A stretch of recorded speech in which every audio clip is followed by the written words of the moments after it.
నారాయణపేట జిల్లా మక్తల్ పట్టణంలో మహబూబ్ నగర్ కాంగ్రెస్ ఎంపీ అభ్యర్థి చల్లా వంశీచంద్ రెడ్డి ఆధ్వర్యంలో కాంగ్రెస్ పార్టీ విస్తృత స్థాయి సమావేశం నిర్వహించారు. ఈ సందర్భంగా ఆయన మాట్లాడుతూ డీకే అరుణ మక్తల్ నియోజకవర్గంలో తన సొంత పార్టీ బీజేపీకి వెన్నుపోటు పొడిచి సోదరుడికి మద్దతు ఇచ్చిందన్నారు.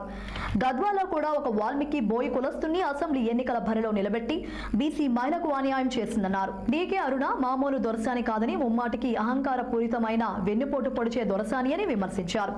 డీకే అరుణకు రాజకీయ భిక్ష పెట్టింది కాంగ్రెస్ పార్టీయేనని, డీకే అరుణ బీజేపీ పార్టీలో చేరిన తర్వాత తన పరపతి ఉపయోగించి మక్తల్ నారాయణపేటకు అదనంగా ₹1 కూడా కేంద్ర ప్రభుత్వం ద్వారా నిధులు తీసుకురాలేదని దుయ్యబట్టారు.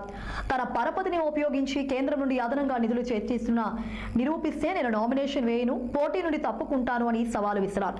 బీజేపీ పార్టీ ఎంపీ అభ్యర్థి డీకే అరుణ ప్రజలను మభ్యపెట్టి ప్రజలను మోసం చేస్తూ ప్రజలకు అవాస్తవాలు తెలుపుతూ మరోసారి ఓట్ల కోసం అబద్ధపు ప్రచారం చేస్తుందని, ఓట్లు దండుకోవాలని చూస్తుందని, డీకే అరుణకు ప్రజల మీద ప్రేమ లేదని, రైతుల మీద ప్రేమ కంటే ఆమెకు పదవుల మీద రాజకీయ కిరీటాల మీద ప్రేమ ఎక్కువని, అందుకే రాజకీయాల్లోకి వచ్చిందని దుయ్యబట్టారు. ప్రతి ఒక్క